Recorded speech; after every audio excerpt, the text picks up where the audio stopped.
are going to Venezia Santa Lucia. And now we are Venezia Santa Lucia.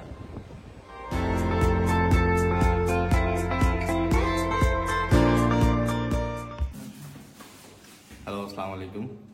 আমরা Venice যাত্রা শুরু করছি। এখন আমরা আসলে সবকিছু গুছায়ে লিফটে উঠছি। সকাল 8টা বাজে, 7টা বাজে, 8:12 আমাদের ট্রেন, সেই জন্য সকাল সকাল ওঠা লাগছে। এই হচ্ছে বাইরের ওয়েদার, সকাল সকাল যা হয়, বেশ ভালো লাগছে। এটা সম্ভবত আমাদের প্রথম ট্যুর অস্ট্রিয়ার বাইরে। আশা করি আপনাদের ভালো লাগবে। চেষ্টা করব অনেক কিছু কভার করার।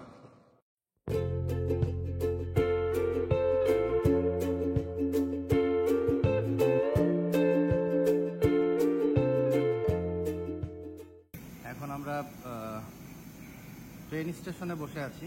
আমাদের ট্রেন হচ্ছে 8:12 ছিল, কিন্তু 5 মিনিট লেট। 8:17 আমরা জার্নি শুরু করব সালজবুর্গ থেকে।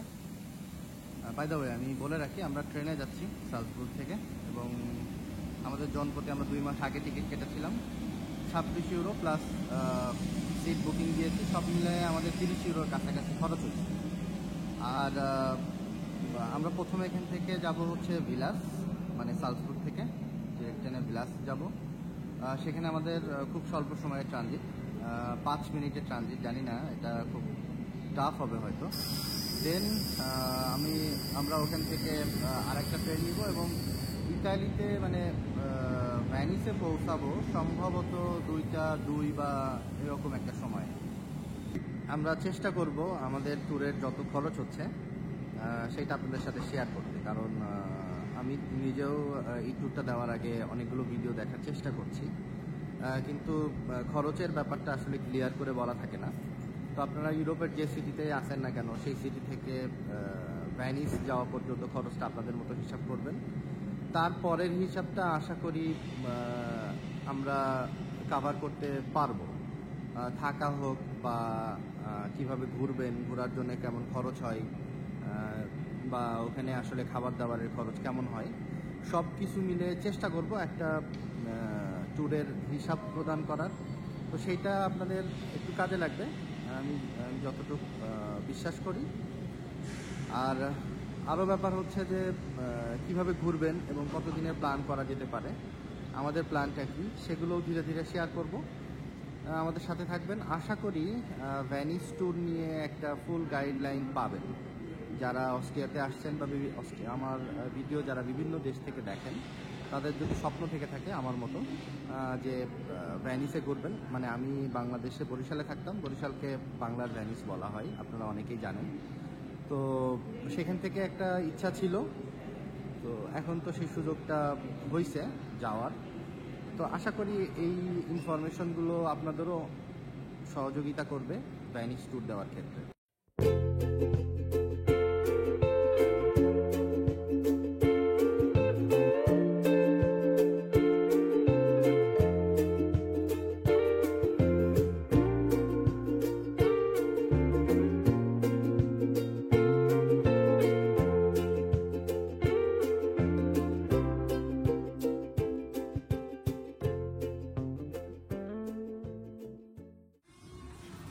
এটা হচ্ছে আমাদের ট্রেনের ভিতরের অবস্থা।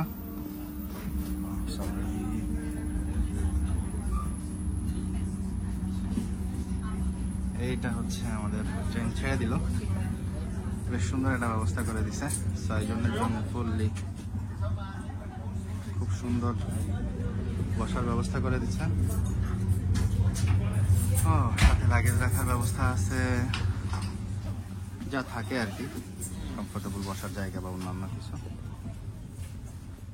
আর এখান থেকে বেশ সুন্দর ভিউ আসতেছে।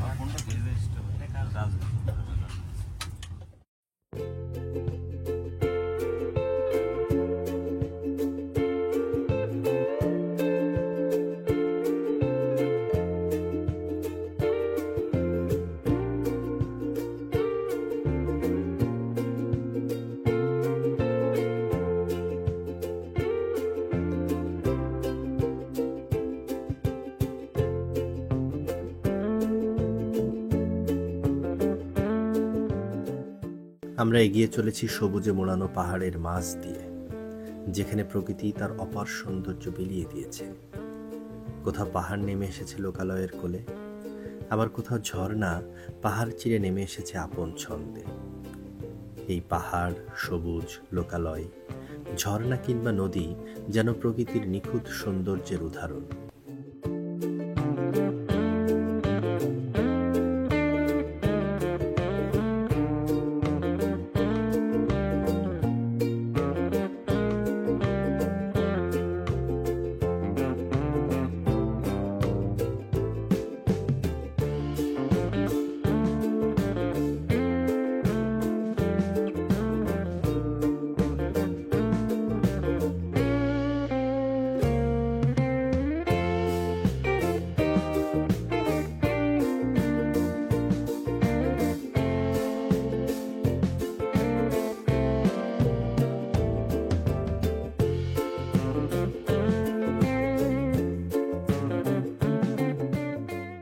আমরা এখন ভিলাসে আছি এবং আমরা বেশ স্মুথ একটা জার্নি করতেছিলাম।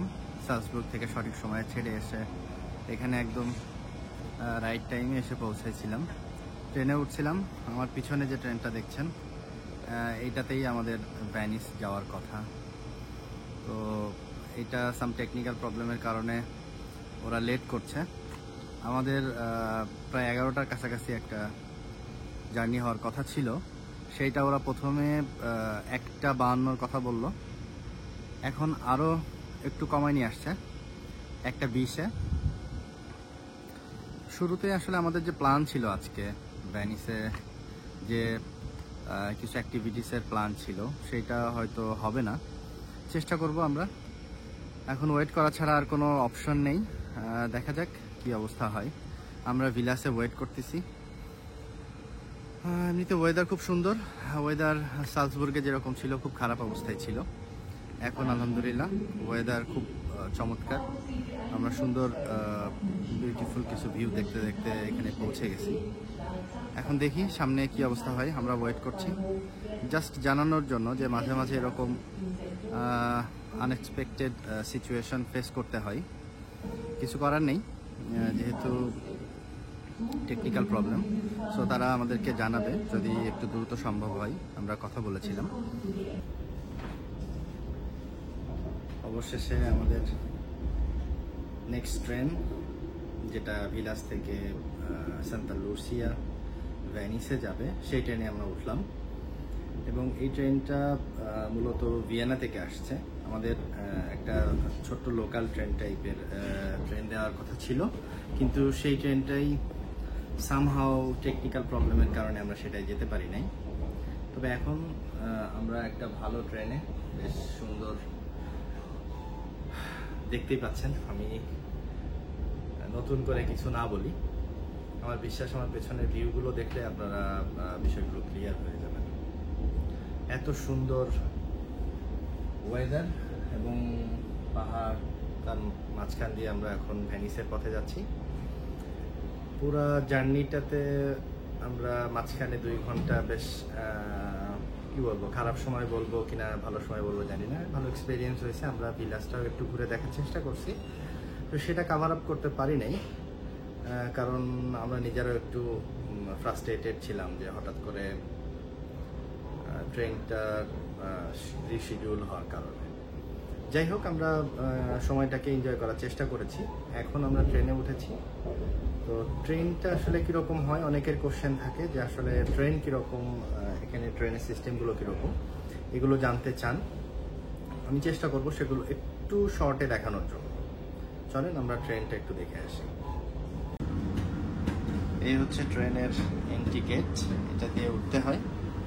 এবং কিছু কিছু ট্রেনে আসলে একটু ছোট্ট কম্পার্টমেন্ট থাকে, এখানে সাইকেলও রাখা যায় বা অনেকে বসতেও পারে। যদি অতিরিক্ত ভিড় থাকে এখানেও আসলে অনেকে বসে। ফায়ার সেফটির ব্যবস্থা আছে এবং এখানে মনিটরে দেওয়া থাকে যে আসলে আপনি কোন স্টপে যে যাবেন এবং এটা কোন জায়গা থেকে যাচ্ছে, এখন বর্তমান অবস্থানটা কোথায়। এখানে ধরার জায়গা থাকে এবং সাইকেল আটকানোর জন্য ব্যবস্থা থাকে, উপরে বাংকার থাকে, সো অন, যেগুলো থাকে আর কি। আর এটা অটোমেটিক সিস্টেম, জাস্ট পুশ করলে এটা খুলে যায়। আর এইটা হচ্ছে ট্রেনের ভিতরে। আমরা যে ট্রেনটা সালজবুর্গ থেকে আসছি সেটা বসার সিস্টেমটা আরও ভালো ছিল। একটা কামরা ছিল, সেটার মধ্যে আমরা 6 জন ছিলাম।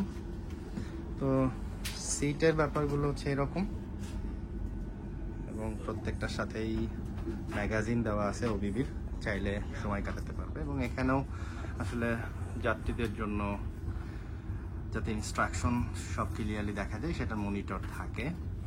বেশ সুন্দর, সবার পার্সোনাল লাইট থাকে এখানে, ইউএসবি পোর্ট থাকে। এটাতে আমি দেখছি না, ইউএসবি পোর্ট থাকে চার্জের জন্য। এবং এই যে এখানে লেখা থাকে আসলে কোনো সিট রিজার্ভেশন থাকলে বা এই সিটটা যদি রিজার্ভ করে থাকে কেউ, তাহলে এখানে আসলে লেখা ওঠে। তো এটা রিজার্ভেশনে নেই। যাই হোক, এটা সিট নাম্বার সবগুলো দেখাই দেওয়ার চেষ্টা করলাম। আর এই হচ্ছে আমাদের ভাই ব্রাদার, সবাই এক একজন এক একভাবে সময় কাটাচ্ছে। হ্যাঁ, এরা খুব সুন্দরভাবে সময় কাটাচ্ছে, কার্ড খেলছে, এত সুন্দর দেখতেই পাচ্ছেন। হ্যাঁ, সুন্দর। হ্যাঁ, গুড গুড গুড। যারা এভাবে একসাথে অনেকে মিলে ট্যুর দিতে চান তাদের জন্য এই ধরনের ব্যবস্থা থাকে। এখানে কেউ কোনো কিছু নিয়ে আসলে খুব বেশি কমপ্লেন করে না, আপনি আপনার মতো সময় কাটাবেন। একটু নর্মালি কথা বলবেন। ট্রেনের মধ্যে সাধারণত কেউ এত জোরে কথা বলে না। তবে ফরচুনেটলি এই ট্রেনটা ফুল ফাঁকা, শুধু একটা ফ্যামিলি এবং আমরা আছি। কার্ড খেলা চলছে। আর একটু দেখা, এটা হচ্ছে লাগেজ রাখার জায়গা। লাগেজ আপনি এখানে রাখতে পারবেন। একটু দ্রুত আসলাম, ফ্যামিলির লোকজন সময় কাটাচ্ছে। আর এই হচ্ছে আরো একটা জায়গা, লাগেজ রাখা যাবে না, এমনিতেই বাচ্চাদের টুকটাক সময় কাটানোর জন্য, যাতে বাচ্চারা এখানে এসে দেখেন। আমি যদি একটু দেখাই, বাচ্চাদের জন্য কার্টুন বা কিছু একটা চলছে। আর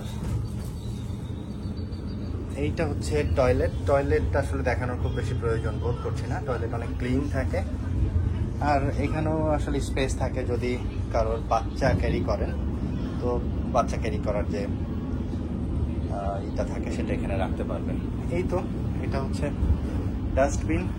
এখানেও ইনফরমেশন থাকে, অনেকে এখানে একটু দাঁড়িয়ে সময় কাটাতে পারেন। Smoking free.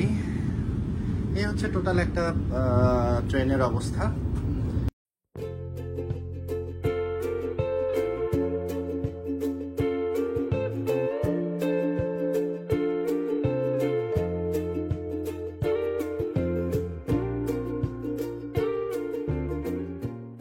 আমরা এখন ইতালির মধ্যে প্রবেশ করেছি।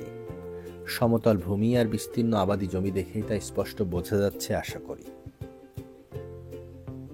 ইতালি সেন্ট্রাল ইউরোপের কৃষি পণ্য সরবরাহের অন্যতম প্রাণকেন্দ্র। এটা আমরা সবাই জানি, এই বিষয় নিয়ে পরে আলোচনা করা যাবে। আপাতত আসুন মুহূর্তটা উপভোগ করি।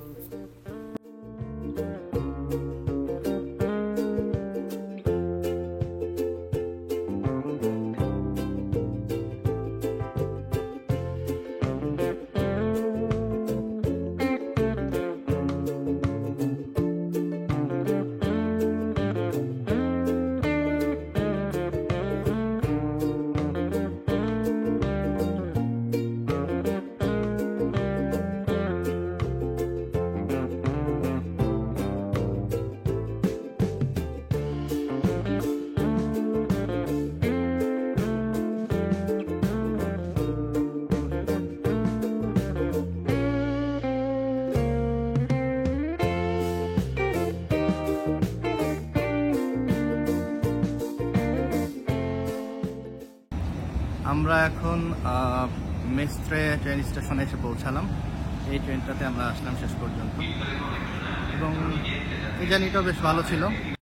ভেনিসে পৌঁছেই আমরা বাসায় ফ্রেশ হয়ে হালকা খাবার দাবার সেরে রাতের শহর উপভোগ করার উদ্দেশ্যে বেরিয়ে পড়ি।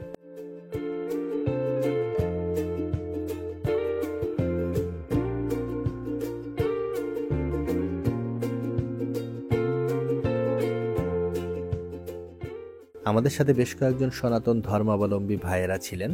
সুযোগ পেয়ে তারা এখানেই তাদের পূজার আনুষ্ঠানিকতা সেরে ফেলেন।